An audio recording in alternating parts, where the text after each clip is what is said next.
تیسرا مسئلہ اس سلسلے میں جو زیادہ اہم ہے اور اکثر پوچھا جاتا ہے کہ بہت ساری خواتین اپنی ماہانہ مجبوری کی وجہ سے رمضان کے روزے مکمل نہیں کر سکی، یا بہت سارے لوگ سفر میں ہونے کی وجہ سے مرد حضرات بھی کچھ ایک آدھ روزہ 4-6 روزے ان کے بھی چھوٹ جاتے ہیں، یا کبھی آدمی وقتی طور پہ بیمار ہونے کی وجہ سے اس کے روزے چھوٹ جاتے ہیں، یعنی اہل اعذار عذر والے جن کے روزے چھوٹے ہوئے ہیں، ان پر کیا یہ ضروری ہے کہ پہلے وہ قضا مکمل کریں اور بعد میں جا کر پھر 6 شوال کے 6 روزے رکھیں، یا پھر یہ کہ یہ جائز ہے کہ شوال کے 6 روزے پہلے رکھ لیں اور سہولت کے مطابق قضا بعد میں کرتے رہیں؟ تو اس سلسلے میں آپ کے سامنے یہ بات رکھنا چاہوں گا کہ بعض اہل علم کا یہ موقف ہے کہ رمضان کے بعد پہلے رمضان کی قضا کرنی چاہیے، جب تک قضا پوری نہیں ہو جاتی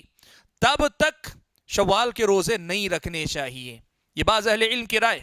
شیخ ابن باز رحمۃ اللہ علیہ کا فتویٰ بھی یہی، ان کے علاوہ بھی معاصر علماء میں سے کئی ایک علماء نے یہ رائے دی ہے، اور فتوے آپ اگر ڈھونڈیں گے تو ملیں گے۔ ان کی دلیل یہ ہے کہ نبی علیہ الصلوۃ والسلام نے اس حدیث میں جو الفاظ استعمال فرمائے وہ یہ کہ من صام رمضان ثم اتبعہ 6 من الشوال، جو رمضان کے روزے رکھے پھر ان کے پیچھے ان کے بعد شوال کے روزے رکھے۔ کہتے ہیں اگر قضا کرنے سے پہلے کوئی شوال کے روزے رکھ لیتا ہے تو گویا اس نے رمضان کے بعد روزے نہیں رکھے بلکہ رمضان کے روزے مکمل کرنے سے پہلے اس نے رکھ لیے، اس لیے اس آدمی کو ایسا نہیں کرنا چاہیے، پہلے قضا کرے بعد میں جا کے یہ مستحب درجے کے روزے رکھے۔ اور دوسری دلیل وہ عام طور پہ یہ دیتے ہیں کہ ایک آدمی پہ قرض واجب ہے، یہ اللہ تعالیٰ کا قرض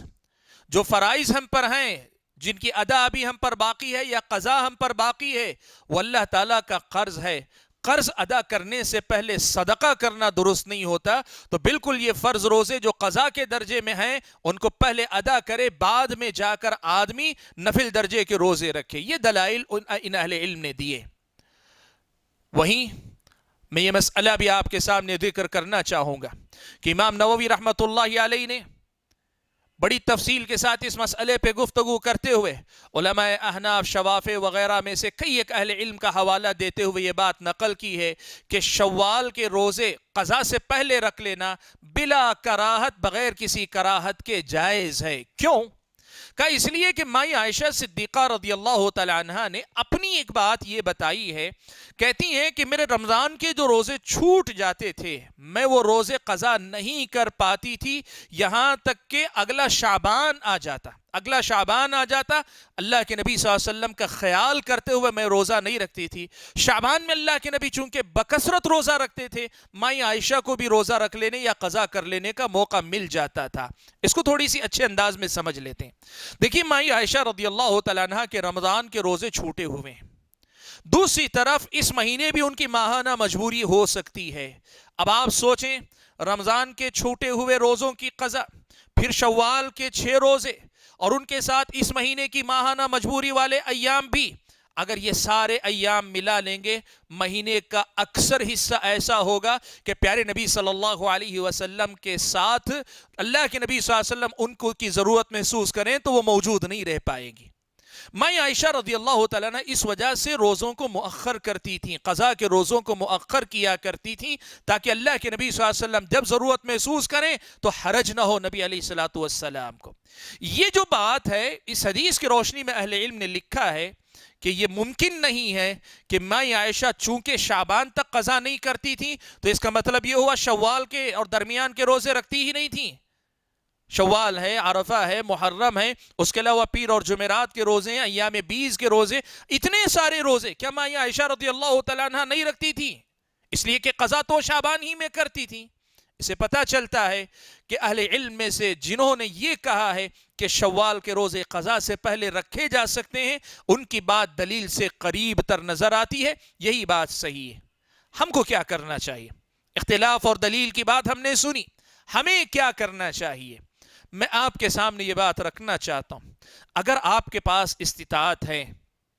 آپ کے پاس سہولت ہے، اور ابھی جب آپ ہماری گفتگو سن رہے ہیں آپ کے پاس وقت ہے، تو یہ بہتر ہوگا کہ آپ پہلے قضا کر لیں اور اس کے بعد جا کے شوال کے روزے رکھیں۔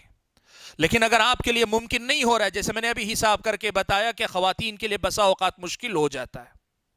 مردوں کے لیے اتنے اشکالات نہیں اس میں، لیکن خواتین کے لیے مشکل ہو سکتی ہے، یا مان لیں کہ کسی مرد کو بھی کسی وجہ سے مشکل ہو رہی ہے، مشکل کی صورت میں کیا یہ جائز ہے کہ آپ قضا کو مؤخر کریں، اگلے مہینے قضا کر لیں یا اس کے بعد کے مہینے قضا کر لیں؟ تو پھر ہم یہ بتائیں گے واللہ تعالی اعلم کہ اگر ایسی کوئی صورتحال ہو تو پھر شوال کے روزے پہلے رکھ سکتے ہیں اور بعد میں جا کر آپ قضا کر سکتے ہیں۔ دلیل کی روشنی میں یہی موقف قریب تر لگتا ہے کہ بہتر ہے کہ قضا پہلے کر کے پھر شوال کے روزے شوال ہی میں مکمل کر لیے جائیں، لیکن اگر ایسا نہیں ہو پا رہا ہے، مشکل ہو رہی ہے، تو پھر آدمی شوال کے روزے مقدم کر لے اور جو رمضان کے چھوٹے ہوئے ان کو مؤخر کر لے۔ اس کو فقہا کی اصطلاح میں یوں بھی کہا جاتا ہے کہ شوال کے روزوں کا وقت وقت مضیق ہے، یعنی تنگ ہے اس کا وقت، اور رمضان کے روزوں کی قضا کا وقت وقت موسع ہے، یعنی اس کے وقت اگلے رمضان سے پہلے پہلے تک آدمی قضا کر سکتا ہے، اس لیے اس کو مقدم رکھیں، اس کو ضرورت پر مؤخر کر سکتے ہیں۔